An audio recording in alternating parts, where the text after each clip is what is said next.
La saboga, l'anguila i la llampresa, tres espècies autòctones de l'Ebre, han vist reduïda la seva presència al riu de manera substancial. Una quarta, l'esturió, fins i tot es considera extingida des de la dècada dels 70. L'existència d'obstacles que els impedeixen remuntar el riu per reproduir-se és la causa principal que assenyalen els experts.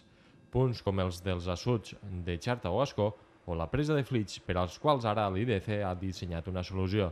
La construcció d'un ascensor a Xerta i de rampes als altres dos salts d'aigua que ajuden a refer la continuïtat fluvial.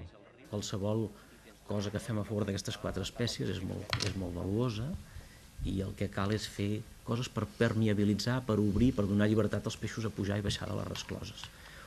En aquest projecte el que s'ha proposat és fer un ascensor per peixos a l'assut de Xerta, perquè en visites o estudis previs hem vist que a la sortida de la central de l'assut de Xerta es concentren molts peixos, perquè és el lloc on amb els corrents, on els criden, i allà no hi ha res.